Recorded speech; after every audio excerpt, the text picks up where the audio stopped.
Right as I was about to give birth, my husband chose the worst hospital imaginable. Suddenly, the obstetrician stared at me intently on the operating table. Then she secretly handed me her phone and whispered in a panic, "Call the police, now. Your in-laws are planning something." I never imagined the day of my own child's birth would begin with a feeling like this. A cold silence, blinding white lights, and long hospital corridors that felt like they were hiding something they didn't want to tell me.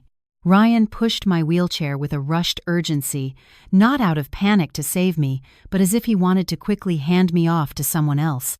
My mother-in-law, Marilyn, walked slightly ahead, flicking her wrist dismissively as she clicked her tongue in annoyance. "This is why you shouldn't be so picky when you're about to give birth," she said. "This place is good enough. You're just a small-town midwife. What do you know about good hospitals anyway?" I clenched my fists. A contraction seized my abdomen, a searing pain that shot to my bones. But her words were what truly took my breath away. I was used to being looked down on, but today, for some reason, it felt different. There was something unusual about the way they had treated me all morning. This hospital was too quiet for a maternity ward. The walls were dull. The equipment looked decades old. The nurses walked without smiles, without interest. Even the antiseptic smell was fainter than usual, replaced by a damp aroma that made the hair on my neck stand up. I tried to ask, forcing my voice to be steady, "Why aren't we at the hospital we toured last week?" Ryan answered flatly, without looking at me. "It's closer to my mother's house. Saves time. Besides, it's cheaper, Clara. You tend to overcomplicate things." Marilyn chimed in quickly. "Yes, don't make trouble. Your husband's family knows what's best." "Best for whom?" I almost said it, but another contraction silenced me. As soon as we reached the delivery room, a nurse took my prenatal file. She glanced at it briefly, then nodded at someone behind me, as if there was a silent communication I wasn't aware of. There was a quick flicker of eyes, a short whisper that sounded like a code. My heart began to beat erratically. I was moved to the operating table. A spotlight hung directly over my face, making my entire body feel like it was being dragged into an unfriendly glare. I shivered, not from the cold, but from a premonition that gnawed at my chest. Ryan and Marilyn stood at the door for a moment. Ryan patted my shoulder, but the look in his eyes was strange, not anxious, not nervous, but relieved. Marilyn whispered to the nurse, softly, but clearly enough for me to hear, "Just follow the notes we added earlier to speed things up." "What notes? Whose orders?" Before I could ask, the door closed. They left, leaving me with a few nurses and a female doctor I had never seen before. The doctor approached. Her name tag hung on her white coat. Dr. Jasmine Cho. Her voice was low, but her eyes were sharp. Too sharp for a doctor meeting a patient for the first time. "Mrs. Reynolds?" she said softly. I nodded slowly, forcing a smile. Dr. Cho looked at the medical chart the nurse handed her. She read a few pages, then paused. Her eyebrows rose slightly, her lips tightened. She flipped to another page, reading it quickly. Her face changed. Not pale with unprofessional panic, but pale from discovering something that shouldn't be there. She lifted her head and looked straight at me. And for the first time since I'd walked through the doors of this hospital, someone showed an expression of fear. Fear for me. "Mrs. Reynolds," she whispered, even more quietly. "Who brought you here?" "My husband and my mother-in-law," I answered, my voice broken by a contraction. She drew a sharp breath through her teeth. Then, without a dramatic gesture, without a loud sound, she pushed her phone into my trembling hand. It was already open to the emergency call screen. Her voice was barely audible when she said, "Please, call 911. Now. Do it quietly." My heart felt like it stopped. "What is it, doctor?" Her gaze locked onto my face. "Don't be shocked. Don't panic. But your husband and mother-in-law didn't come here to support you. There's a medication order here, an additional instruction that wasn't written by your regular doctor." My chest tightened. My body trembled, but not from contractions. "What do you mean?" I whispered. "Doctor." Cho swallowed hard, her face tense. "This note, if followed, could cause your blood pressure to drop unnaturally, and this hospital has a history of complication cases they label as normal." I couldn't breathe. The white light above my head seemed to grow brighter. The heart monitor beeped rapidly, almost deafeningly. Dr. Cho leaned closer, her voice a mix of tension and pity. "Mrs. Reynolds, I suspect they are planning something. Don't show them, you know." My hand, clutching the doctor's phone, shook so violently that a tissue fell from the side table. I took a slow breath and pressed the numbers she pointed to, one by one, with fingers I could barely control. As the call connected, the voice of a 911 operator echoed softly in my ear. I opened my mouth to speak. But before a single word could escape, the operating room door creaked open again. Marilyn's shadow was in the gap, peeking. Her face was dark, her eyes searching. I froze. Dr. Cho quickly grabbed the privacy curtain, angling the light towards the door so Marilyn could see nothing but my silhouette. Then she stood tall, shielding my body. She whispered urgently, "State your name and the hospital's location." Now, the operator's voice sounded in my ear. "Ma'am, can you speak? Are you in an emergency situation?" I swallowed the fear that was rising to my head. Then, amidst the pain, the glaring lights, and my ragged breathing, I forced myself to say quietly, "My name is Clara Reynolds. I'm at Oak Creek Regional Medical Center." Marilyn's voice came faintly from outside the room. "Has it started yet? Let's just get this over with quickly." I closed my eyes. My fingers gripped the phone tighter, and in that instant, my heart rate monitor beeped even faster. I didn't know if it was because of the contractions or because I had just realized something far more terrifying than the pain of childbirth. I might not be scheduled to go home from here. But before I could think further, the door creaked again. A shadow entered. The atmosphere tensed instantly. I held my breath, and the world around the operating table seemed to close in on itself for a moment, suspended between my life and someone else's plan for it. I don't remember how I survived those first few minutes after the emergency call. My voice trembled, my breath was short, and the contractions felt like they were splitting me in two. But Dr. Cho's words, echoing in my head, were far more frightening than any physical pain. "Someone wants you gone, and they've already prepared for it in these papers." Those papers. The medical file that should have contained only standard delivery procedures now held something that made an experienced doctor turn pale. A nurse approached, checking my IV. She didn't look at me at all. Her gaze was empty, her movements too quick as she finished her task and walked away without a word. It was as if my presence wasn't that of an expectant mother, but of an object being processed. Dr. Cho waited until the door was closed again. Only then did she take a deep breath and turn, standing right beside my head. "I'm going to explain briefly, but please try to look calm. They might be watching from outside," she said quietly. I nodded, though every part of my body refused to remain calm. She held up the blue file, placing it next to the heart monitor. "This isn't a standard chart. There are 3 strange things." She pointed to the first page. "First, there's an order for a high-dose medication that isn't even relevant to your condition. This dose could lower your blood pressure dangerously fast if given with a certain fluid." I felt a chill run down my spine. "Who wrote that instruction?" I whispered. Dr. Cho shook her head. "It's not clear, but it wasn't your primary doctor, and it wasn't me." She turned to another page. "Second, there's an additional note implying you already gave consent, but your signature... Look at this." She showed me a consent form. The signature resembled mine, but it wasn't my handwriting. The lines were too rigid. It lacked my characteristic curve, like someone had traced it from an example. My throat felt dry. "Someone forged my signature," I said softly, my voice barely a whisper. Dr. Cho nodded slowly, cautiously. "Yes, and this is the third thing."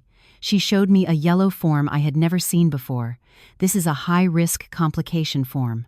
But your pregnancy has been normal and stable.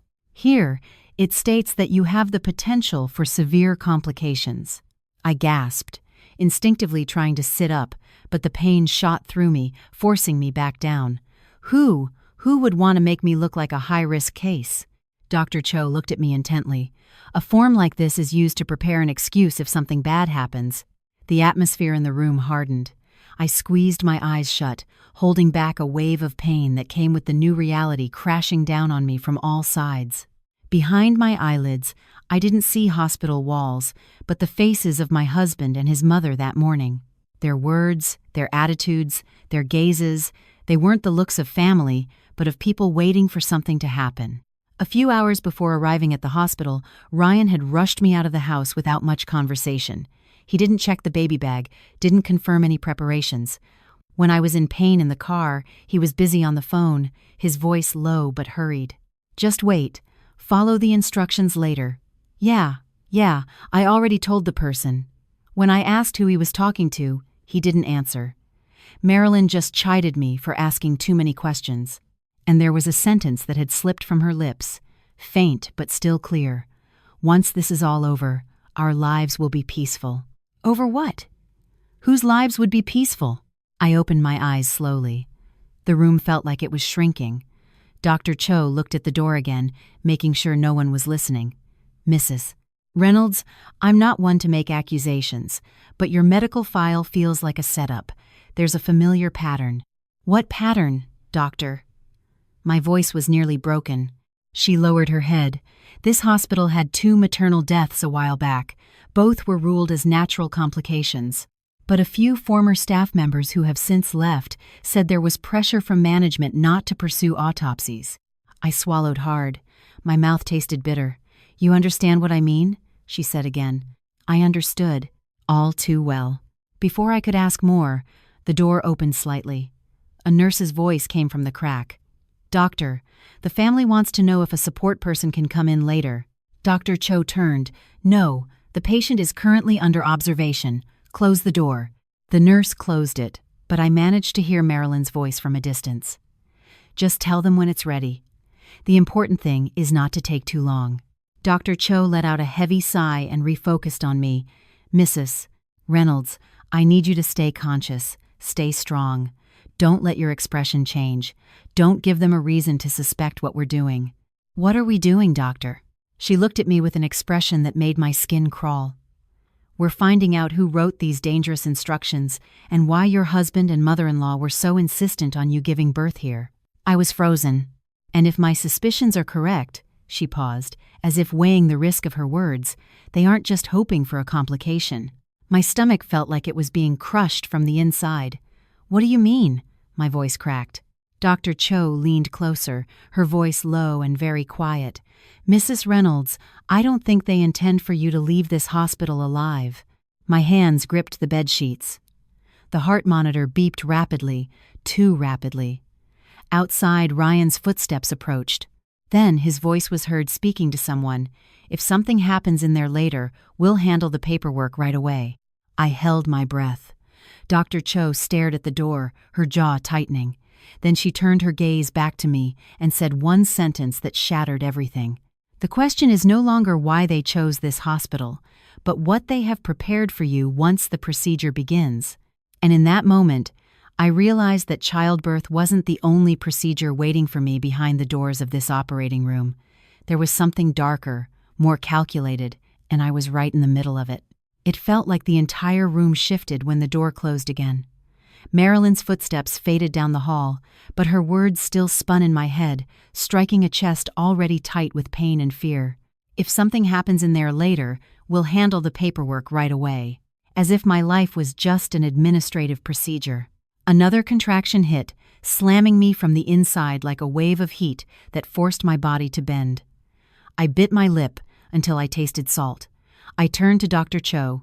She was the only one who seemed to see me as a human being, not a target. She moved quickly, coming to my side. "Ma'am, the police are waiting for more information. We need to contact them again, but this time, be clearer. I'll stand here to block the view from the door. The nurses out there sometimes come in without knocking." I nodded, though I was trembling. Her phone was already in my hand. The slight tremor from the contractions made my grip unsteady, but I pressed the same emergency number. The operator answered quickly. 911. "What's your emergency?" I took a deep breath. "My name is Clara Reynolds. I'm in labor at a hospital, and I suspect my family wants something to happen to me." There was a 2-second pause, just 2, but it was long enough to make me fear the police would think I was exaggerating.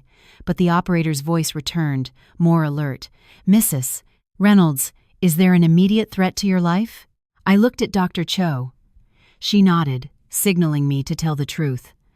I found an abnormal medication order, I whispered. My signature was forged. The doctor here says my file looks like it's being prepared to cover something up if I don't survive. The operator's tone became tense.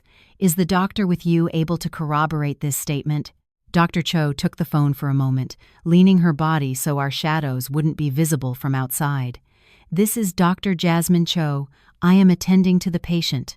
There are indications of highly irregular medical procedure manipulation that could potentially endanger the patient. Understood, doctor. We're sending the nearest unit. They will be undercover as visitors or technicians. Doctor, please help us keep the patient safe until the team arrives. Right, Dr. Cho said quickly. She handed the phone back to me. The operator spoke to me again. Mrs. Reynolds, are your husband or mother-in-law still in the hospital area? Yes. My breath hitched with pain. They're waiting outside. They were talking about insurance. I wasn't trusted. They said I didn't understand anything about hospitals. There was another pause. Then the operator said, her voice softer but full of caution, "We've flagged this as a potential case of premeditated murder. Keep talking if you can. If not, we will relay messages to your doctor." I closed my eyes, holding back the tears pressing behind my lids. Dr. Cho gently took her phone back. "You're doing great," she said softly. "Now we have to act like everything is normal." I didn't feel great. I felt broken, shattered. The world I had built, family, home, husband, was just a thin wall that could crumble with the slightest touch. Suddenly, the door opened a crack. A nurse appeared. Her face was flat, but her eyes seemed to be hiding something. "Doctor, the family is asking when they can see the patient." Dr. Cho managed a thin, professional smile, but there was tension in her jawline. "Later, after the initial observation phase is complete. Please do not let anyone in without my permission." The nurse glanced at me for a moment, then left. As the door closed, Dr. Cho repositioned the privacy curtain and moved closer to me. "Listen," she said quietly, "the police have sent a few officers. 2 are disguised as family members of another patient. 1 is posing as a medical equipment technician. They will monitor the hallway and the registration area. In the meantime, we proceed with the plan." "A plan?" I asked weakly. "Yes, to save you." She pointed to my IV.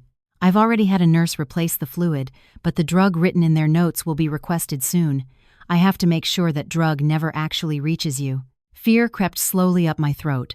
That drug, is it really that dangerous? Dr. Cho held my gaze for a moment before answering. "If administered during active labor, it could cause your blood pressure to plummet very quickly." I fell silent. Everything felt too cold and too hot at the same time. Ryan's footsteps echoed in the hallway again, not panicked, not rushed, but casual, like someone waiting for news that his plan was underway. Then his voice was heard speaking to someone, perhaps the colluding nurse. "If there are any signs from inside later, you just say it was a complication, so everything goes smoothly." My body trembled so much that the blanket wasn't enough to cover me. Dr. Cho looked at me with eyes full of pressure and determination. "Mrs. Reynolds, the police are on their way, but before they get here, you have to get through this delivery. We have no choice but to keep moving forward." Another contraction came, this time much stronger. I gripped the metal side rail of the operating table, stifling a scream. In the midst of the pain that pierced my entire body, I caught the voice of the 911 operator, still connected. "Doctor." Cho had left the line open in her hand. "Officers are en route." The operator's voice came faintly. "Hold on a little longer. We will not leave you." I looked at Dr. Cho. She nodded. "Mrs. Reynolds," she said, her voice firm yet soft, "it's time. We're going into the delivery room, and whatever happens, do not lose consciousness." The spotlight above my head was slowly moved. A nurse prepared the instruments. The machines beeped faster. The medical world around me moved like a ritual I didn't understand. And just before I was moved into the final delivery space, I heard one sentence from Marilyn that sent a tremor through my entire body. "Even if she survives, we can arrange it in the notes later." My stomach dropped. I knew that whatever had started today would not end here. Just before the door closed completely, I clutched my stomach. My breath came in ragged gasps, and only one thought echoed in my head. They didn't think I would still be alive to hear all of this. This chapter ended not when the delivery room door closed, but in the second I realized I wasn't just giving birth to a child. I was giving birth to a truth that could destroy them all. The moment the delivery room doors swung shut, the world around me seemed to change color. The sounds were different, the lights were different, and the very air I breathed felt heavier, sharper, colder. It was as if this room wasn't for childbirth, but a place where someone was waiting for something to happen to me. The nurses moved quickly, but not with professional efficiency. Their movements were stiff, hurried, as if following orders that didn't come from the head doctor. From the corner of my eye, I saw one of them glance at the medical chart and whisper to a colleague, "Where's that medication order? The one from earlier." My heart pounded. The one from earlier, the one Dr. Cho called abnormal, the one that could make my blood pressure drop drastically. Dr. Cho emerged from behind a curtain. Her expression was controlled, but her eyes burned with vigilance. She tried to appear calm, but her shoulders were tense. She saw the nurse and said in a calm but firm tone, "I'll handle the chart. I am personally managing this patient. Do not touch anything without my instruction." The nurse looked displeased but took a step back. Another contraction hit, far stronger this time. My body tensed. I gripped the edge of the operating table with cold, sweaty hands. "Breathe, Mrs. Reynolds, doctor," Cho said quickly, checking my progress. "The process is moving fast. We have to ensure everything is safe." I nodded, trying to follow the rhythm of her breathing, but my heart was beating too fast. The sound of my heart monitor was like an alarm. Faintly, from outside, I could hear people talking. It wasn't normal, not like a family waiting for a birth. There was a small laugh, a laugh that shouldn't exist at a time like this. Then, Marilyn's whisper slipped through the crack in the door.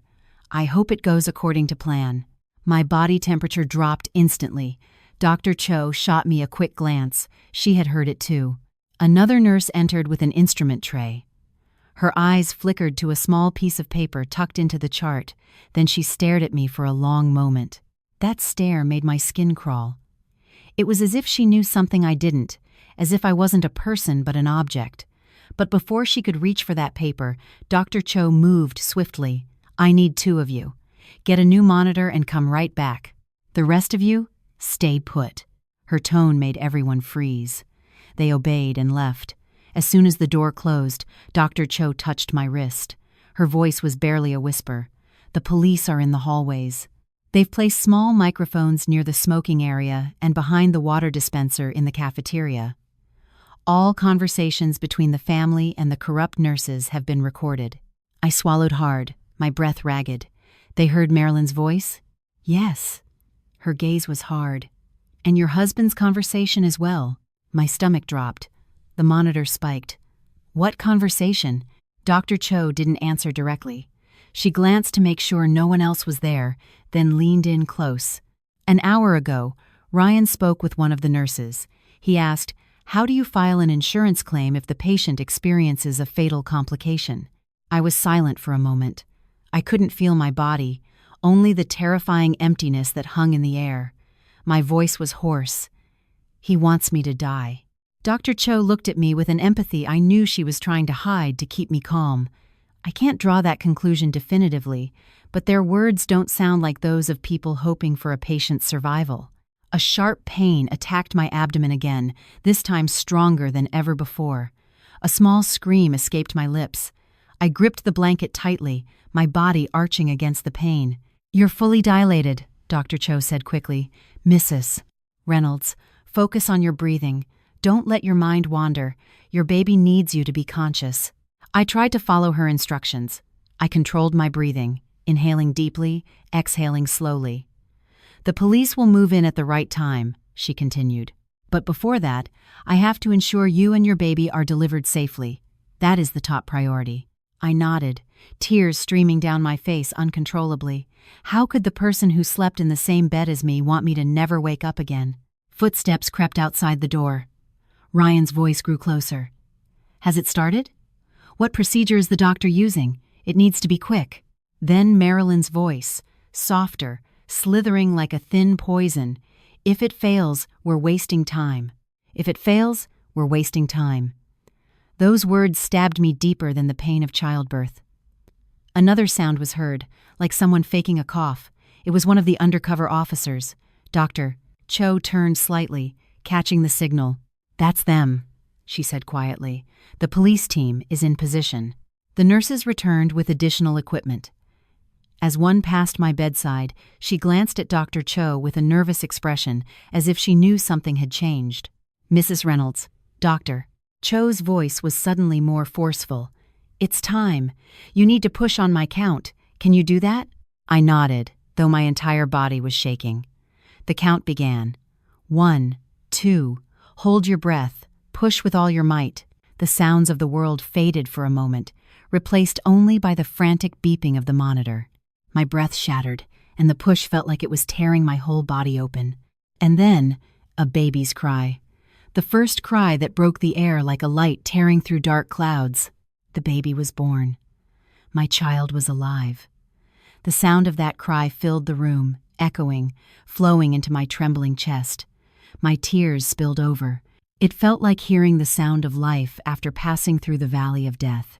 Dr. Cho carefully lifted my little baby. A boy, his breathing is strong. I covered my face with my hands. "Oh God, thank you, thank you."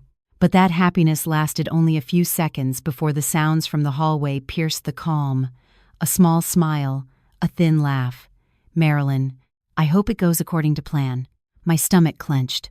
The cry of the baby in Dr. Cho's arms felt like the only proof that I was still alive in a story where others had planned my death. Dr. Cho looked at me, then at the door. Her expression grew tense. "I'm afraid their plan isn't over yet."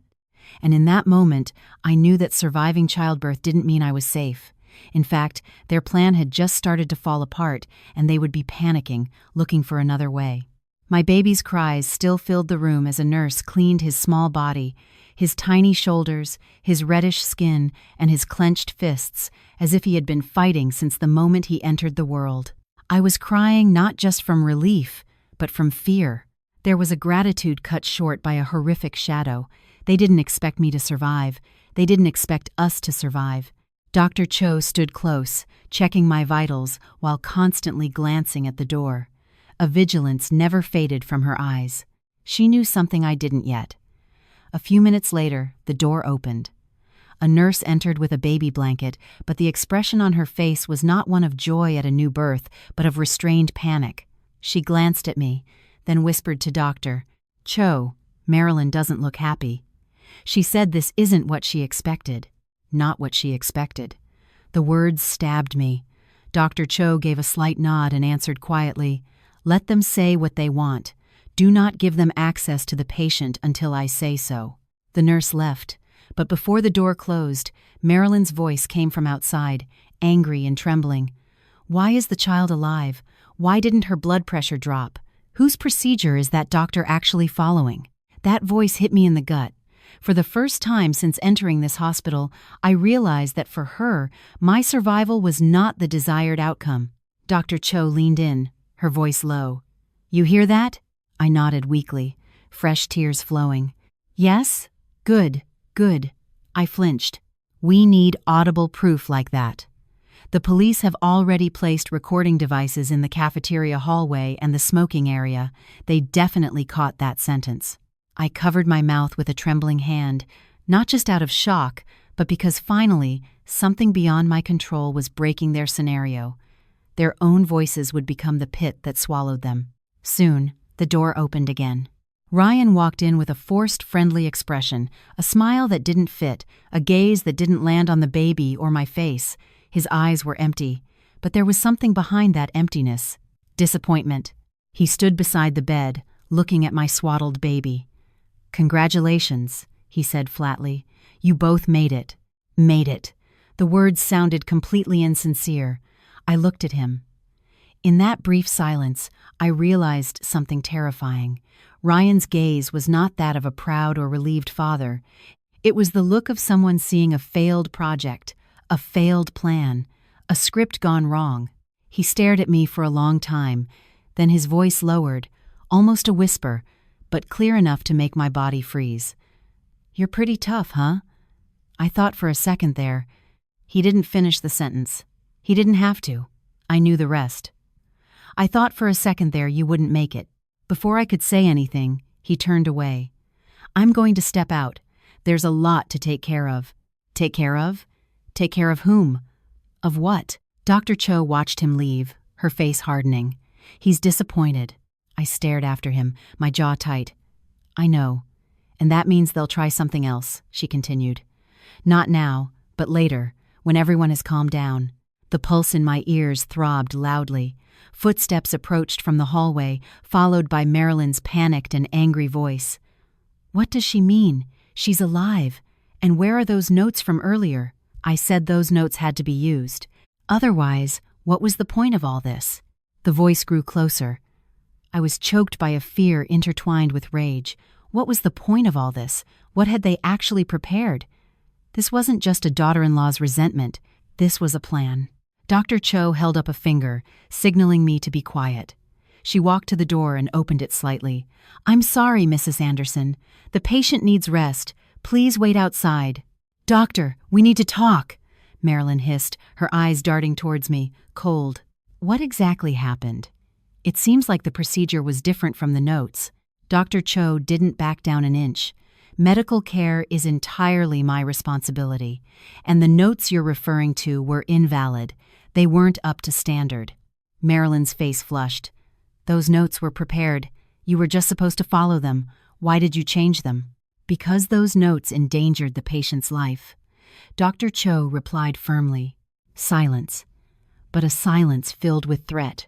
Then Marilyn hissed, "If those notes aren't used, how are we supposed to explain any subsequent complications?"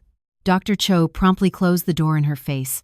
Without hesitation, without fear, she returned to my side. "They're not done, but we're one step ahead." I tried to sit up, though I was still weak. "What do you mean?" Dr. Cho pulled something from her pocket, a tiny flash drive.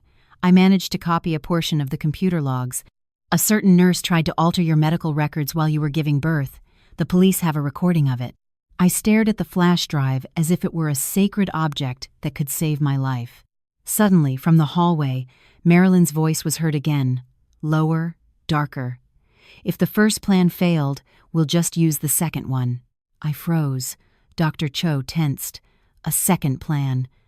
We looked at each other in a terrifying silence. My little baby started to cry softly, his cries echoing in our shared fear. Dr. Cho rubbed my arm. "Stay calm. We won't let them get near you. The police will move in as soon as we give the signal." But even her determined voice couldn't mask the reality that was becoming clear. They had a backup plan, and I had no idea what it was.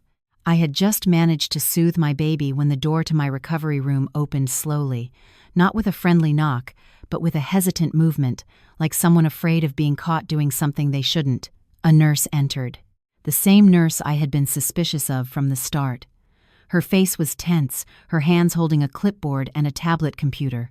She approached the side table without looking at me. Dr. Cho, who was checking my blood pressure, immediately noticed her. "What is it?" she asked flatly. The nurse was nervous. I was told to update Mrs. Reynolds' medical records. There's an instruction from administration." "What instruction?" Dr. Cho took a half step closer. The nurse blinked rapidly. "Just updating the delivery history. There's a small correction in the complications section." "What complication?" Dr. Cho's voice dropped an octave, cold. The nurse glanced toward the door, as if to make sure no one was watching.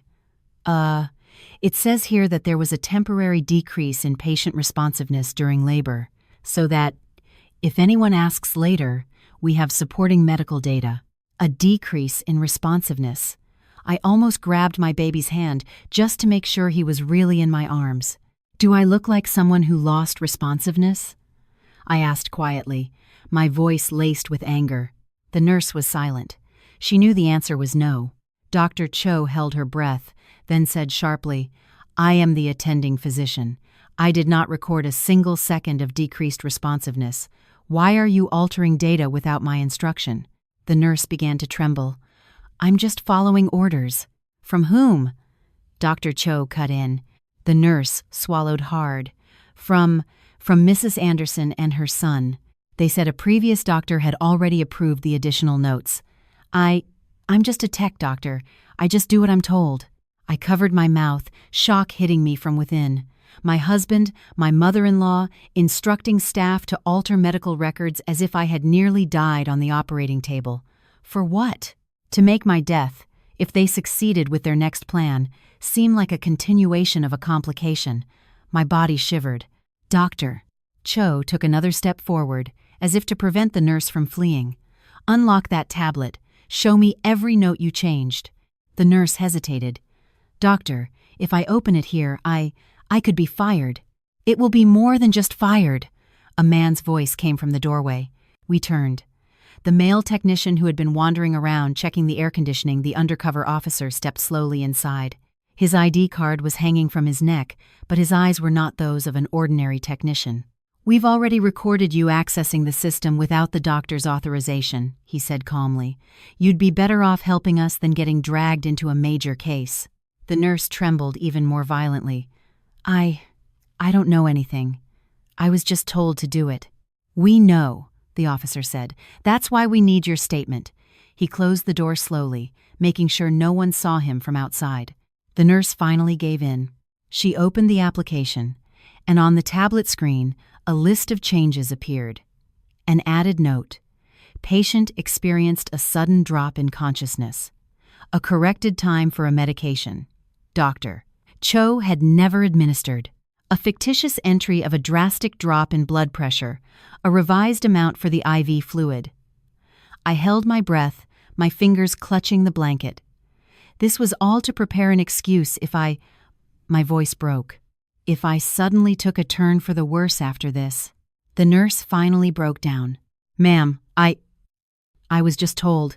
They said this patient was already high risk from the start. They said there was already a signed consent form. They showed me a signature that was already there. I thought it was real. A forged signature, Dr. Cho growled. The nurse covered her face with her hands. I didn't know, doctor. I swear to God I didn't know it was fake. The undercover officer nodded. You're helping us today. That will be noted. Doctor. Cho took the tablet, locked the screen, and handed it to the officer. This is the first piece of evidence. Make sure it's secured. The officer slipped it into his technician's tool bag and zipped it shut. The nurse backed against the wall, her face pale. Doctor, I beg you. I was just going along with it. I didn't know they were planning something. Dr. Cho didn't reply. She returned to my side and checked my pulse, trying to calm me. But her eyes were shaking with a rage she was hiding to maintain the atmosphere. We need to move fast, she said quietly. They're starting to panic because their plan failed. I stroked my baby, trying to give myself a small piece of comfort. What did Ryan say earlier? I asked, my voice hoarse. Dr. Cho took a long breath. After you were moved to the recovery room, he spoke with the accomplice again. The police caught a little of it. He said, if the first attempt fails, there's still another way. The important thing is that the insurance pays out. I froze. My lips trembled. Insurance, I whispered. They were after my insurance. That's not all, Dr. Cho said, looking me straight in the eye. They were also after all the assets you've been quietly paying for. Their house, your husband's credit card debt, everything that was never supposed to be your responsibility. My head felt light for a moment, as if my body could no longer support the weight of reality. So I held back tears. All this time, they just saw me as walking money. Dr. Cho nodded slowly, carefully, full of empathy. But remember, you survived. Your baby survived. And now, they're the ones who are cornered. At that moment, a voice echoed from the hallway, a voice that made my entire body go rigid. Ryan, have those medical records been changed yet? If not, it will be hard to explain it to the insurance company. The words caught in my throat. Dr. Cho stood up straight, her eyes narrowing. The police have enough evidence to start making a move. The undercover officer grabbed a small walkie-talkie from his pocket, pressed a button, and whispered, Unit 2. Target is getting agitated. Prepare for movement. My stomach dropped. The baby in my arms stirred slightly, as if sensing the tension enveloping the room. Dr. Cho leaned her face close to mine and whispered, "It's not just your life they're after. They want to erase any trace of who was financing their lives, so there's nothing to contradict the story they've created." I wiped my wet cheek. "I have to be strong for my son." Dr. Cho gave a small smile. "Exactly. And for justice." But before I could compose myself, Ryan's voice was heard again, closer, sharper. "If it's still not changed, I'll go in there myself." The door to my room rattled. Someone was trying to push it open. Dr. Cho immediately stood in front of it, her body a barrier between the door and me. The undercover officer held the handle from the inside, resisting. "Unit 3, stand by. Primary target is approaching the patient's room." And in that moment, I knew a new chapter was about to begin, and that door was the thin line between my safety and the people who wanted to erase me from existence. The recovery room fell silent again after the undercover officer held the door and forced Ryan to retreat, using the excuse that the patient couldn't be disturbed post-procedure. But this wasn't a calming silence. It was the quiet before a storm, a silence created by people frantically trying to cover their tracks. I hugged my baby tighter. He was asleep on my chest, warm, the only thing that made me feel truly alive, even if that life was one that hands that should have been protecting me were trying to snatch away. Dr. Cho stood beside me, holding a different blue folder.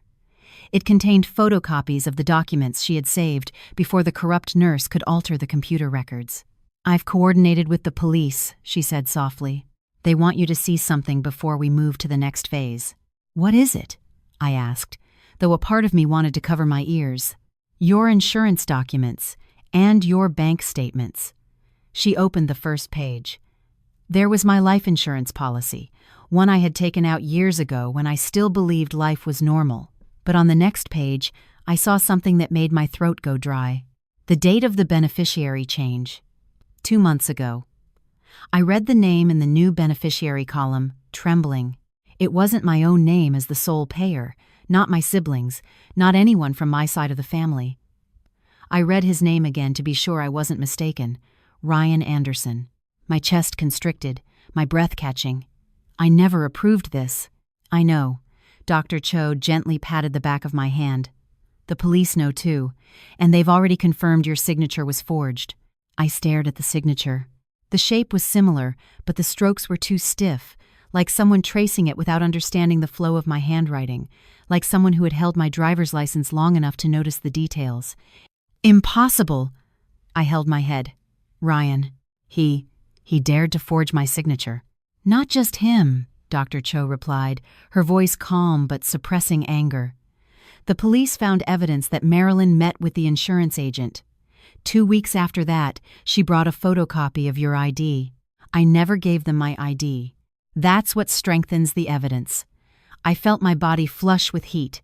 The emotional wound slowly opened, revealing a reality more horrifying than anything they had said before. They didn't just not care about me.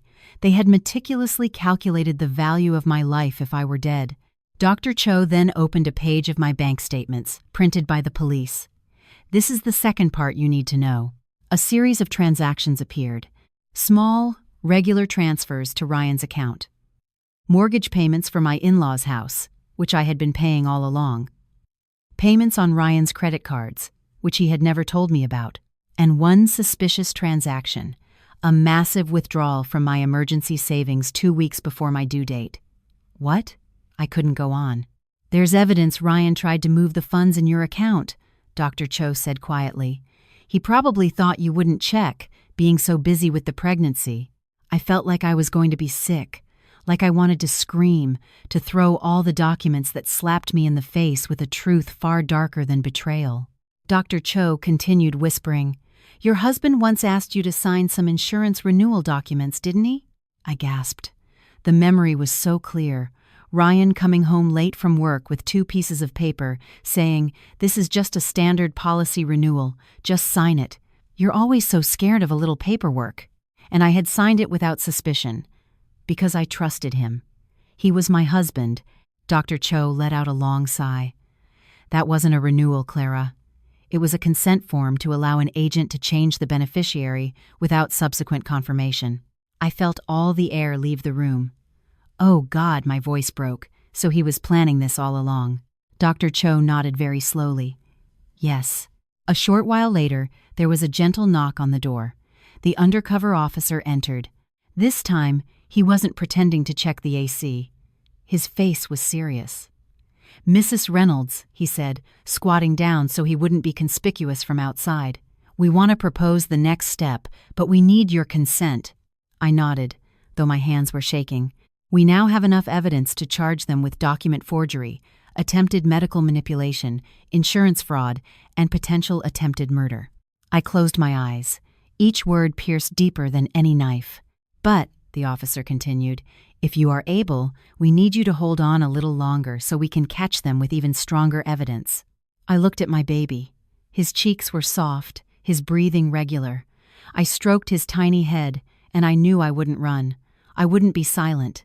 I would no longer be the wife who was told to obey and be quiet by her mother-in-law. "What do I have to do?" I asked. The officer looked at me with a mix of respect and caution. "Mrs. Reynolds, if you are ready, we can use all of this to bring them down at once." I nodded slowly. For the first time since entering this hospital, I felt I had some control, even if it was just a little, over my own life. And I knew that after today, nothing would ever be the same. I hadn't fully recovered when a hospital staff member knocked on my door that afternoon. Her face was tense. "Mrs. Reynolds, management has requested your presence in the mediation room. There are some matters concerning your delivery procedure that need to be discussed." I knew immediately this was no ordinary invitation. The hospital was starting to smell a rat, and my husband's family must have felt threatened. "Doctor," Cho arranged the baby's blanket on my chest, then squeezed my shoulder. "We're ready. The police are already in the room. They're posing as the ethics committee and guests from management. You just need to sit and listen." I nodded, though my breathing still felt heavy. When I was wheeled into the mediation room, it felt like a dark theater stage before the lights came on. Ryan was already seated, his face flat but his eyes restless, as if he couldn't believe I was still able to walk. Marilyn clutched her purse tightly, her gaze full of suspicion.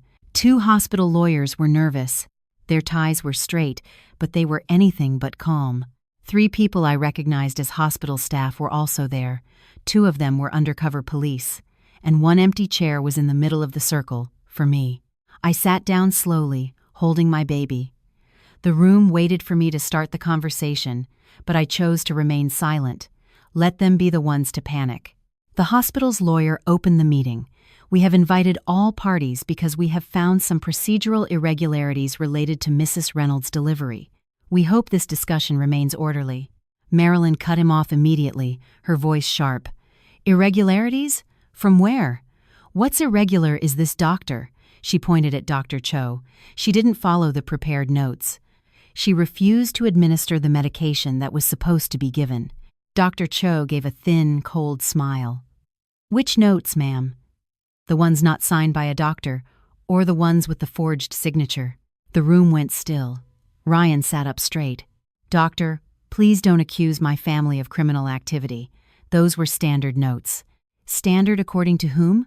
cut in one of the undercover officers, playing the part of a hospital auditor. Ryan was at a loss for words. Marilyn tried to stand, but the lawyer gently restrained her arm. "Ma'am, please sit down." The second officer, posing as medical staff, opened a thick black binder and placed it in the center of the table. "Doctor." Cho reported a data discrepancy between the manual and digital medical records. "We checked the system. There is a log of changes made by a specific nurse's user ID after the delivery process was completed." The nurse who had falsified the records was sitting in a corner of the room with another officer. Her face was now pale. She had clearly confessed. Ryan raised his voice, his panic thinly veiled. That must be a system error." The officer opened the first page of the binder. "The CCTV footage from the hallway recorded you speaking with the nurse at 10:42 a.m. Your words were clearly audible." He pressed a button on a small recorder. Ryan's voice filled the room. "If my wife dies in here, everyone will just say it was a complication. The chair he was sitting on creaked loudly as he forced himself to remain calm. His gaze shot to the hospital's lawyer, hoping for a defense. There was none. A second recording played. Marilyn's voice, soft but full of pressure. "Make sure the dose is higher, so her blood pressure drops on its own." I squeezed my baby's blanket, my body trembling. I was hearing the very words that could have killed me, spoken by the mother-in-law who had forced me to call her mom. "Doctor." Cho sat ramrod straight, her gaze as sharp as a scalpel. The hospital lawyer sighed deeply. "Mrs. Anderson, Mr. Anderson, would you like to explain these statements?" Marilyn forced a stiff smile. That's a misunderstanding. "I never." "Ma'am," the officer cut in, his tone gentle but devastating. "The device we used is a standard legal-grade microphone. It is not possible to mishear." Ryan finally broke. He slammed his hand on the table, startling the entire room. "It wasn't a murder plot. It was just how we talk." "My wife, she's often weak. We were just worried." "I was never weak until this morning, when you forced me to come to this hospital," I replied, my voice soft but sharp. All eyes turned to me. My own voice emerged, trembling with anger and pain, and I heard you discussing what would happen if I didn't survive. Ryan pointed a trembling finger at me. "Don't you dare slander me." The third officer, who had been silent until now, pulled out a thick brown envelope and placed it in front of us. "These are the insurance documents," he said quietly, "including the beneficiary change form with Mrs. Reynolds' signature, which has been confirmed as a forgery by the forensics team." Marilyn gripped the arms of her chair. "No, that must be the agent. It was the agent. The agent has already given his testimony," the officer cut in. "And the CCTV footage from his office shows you bringing the photocopy of Mrs. Reynolds' ID." I swallowed a sob. "Mom, why?" My voice broke. Marilyn didn't answer. She just sat there, her face a mask of rage and fear.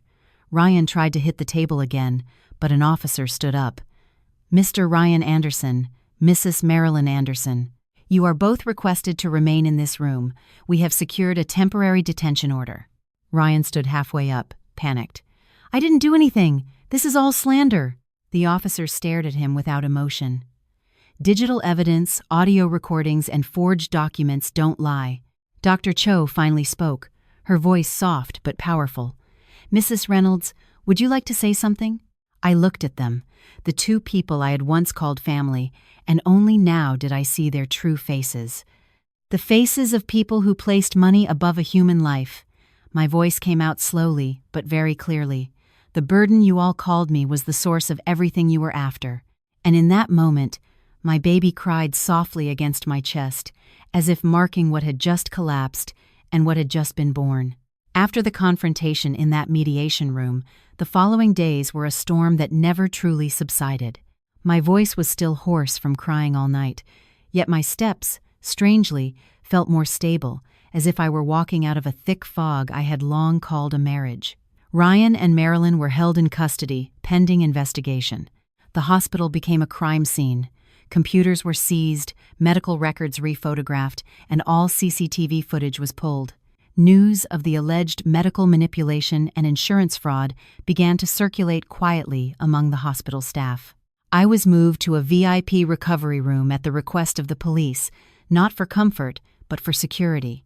Apparently, there had been another attempt. Someone had tried to gain access to my room claiming to be a relative. Fortunately, the on-duty nurse had been briefed. 2 weeks later, it was time for the trial. The county courthouse was buzzing with reporters that morning. While it didn't explode into a national story, for me, that courtroom was the final stage where all masks would be removed. I sat on the left with my legal counsel. My baby was in the arms of an attendant in the courthouse playroom. Dr. Cho sat behind me, a silent source of strength. Police officers stood guard at the sides of the room. The courtroom doors opened.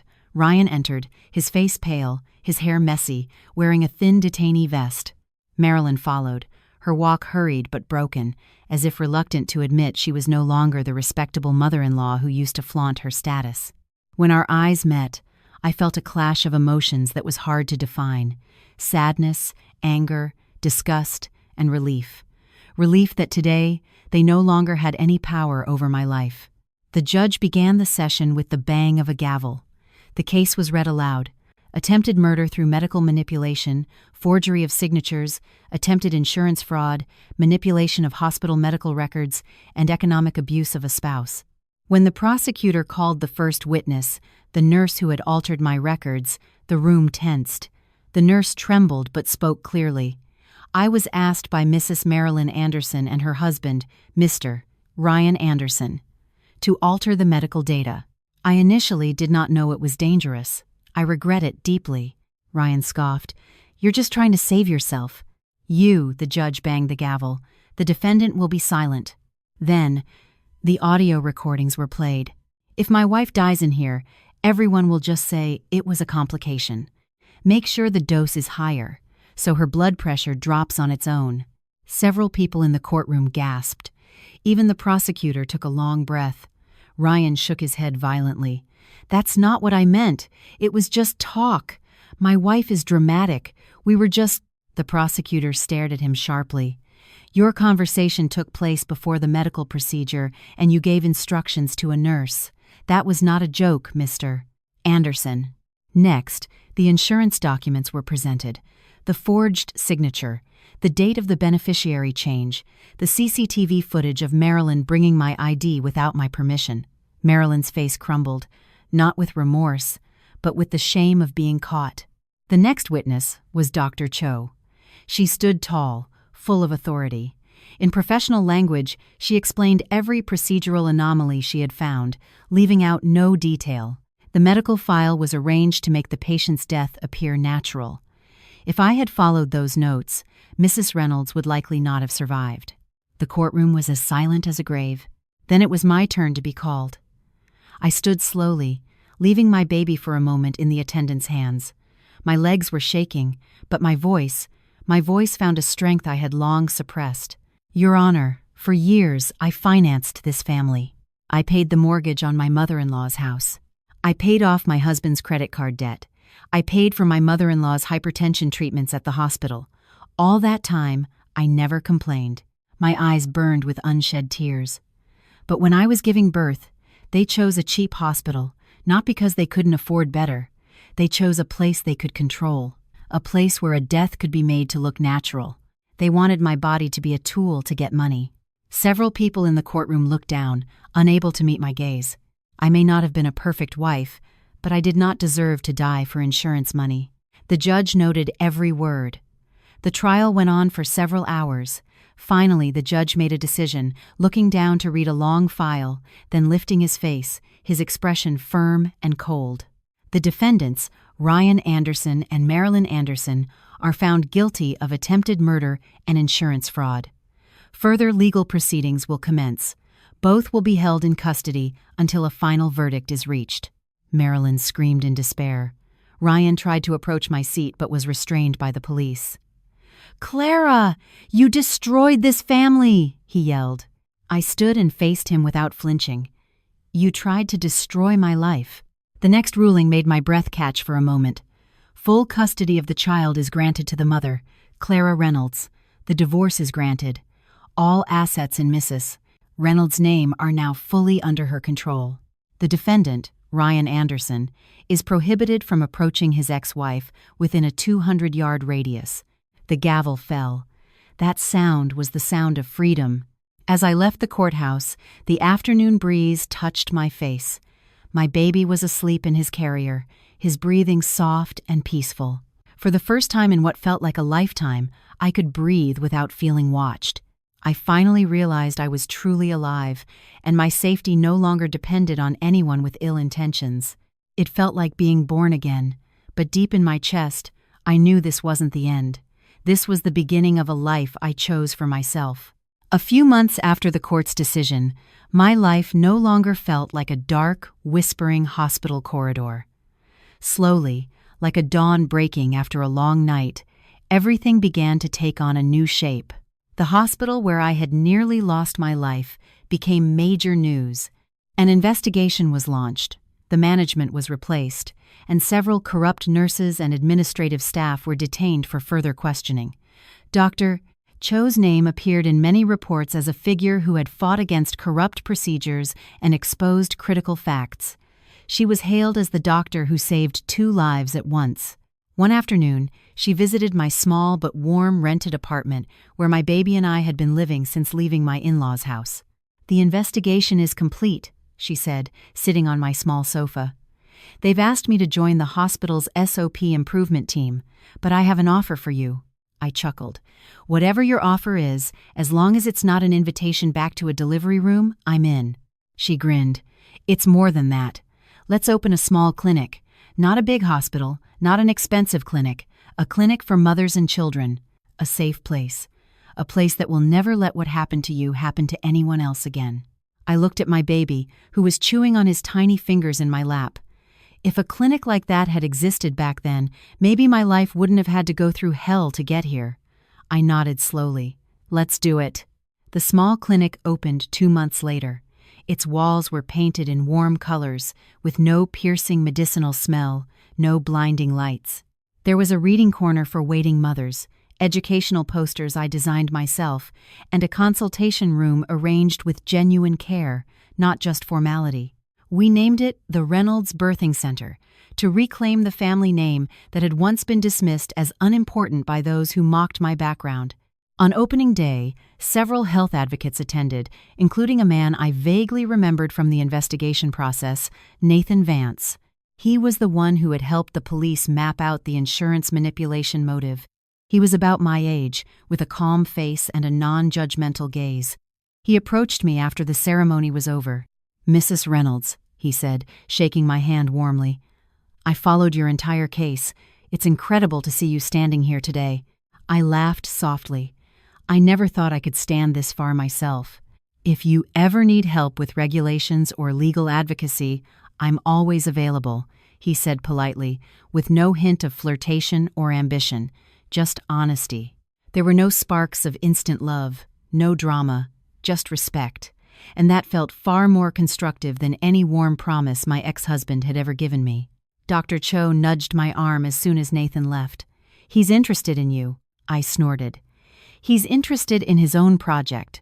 "Whatever you say," she said, laughing. "What matters is that you now have a life that no one else controls." That evening, after the clinic had emptied and the sun was setting, I sat on the clinic's front porch.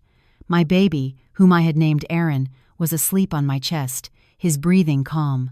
The evening breeze brushed through my hair, gently, as if wiping away the last remnants of my scars. In the distance, I saw a few young mothers approaching, asking if the clinic would be open for consultations the next day. There was hope in their eyes, and a sense of trust. I nodded and smiled, feeling something grow in my chest that had never dared to before. Freedom. I looked at the clinic's sign, glowing golden in the twilight.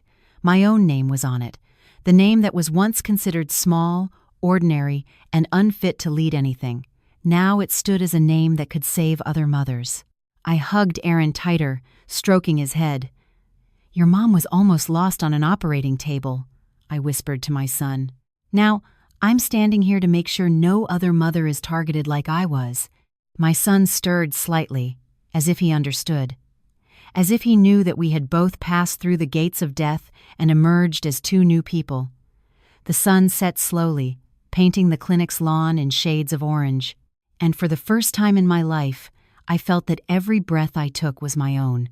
Not belonging to a controlling husband, not to a greedy mother-in-law, not to anyone who wanted to decide when I was allowed to live or die.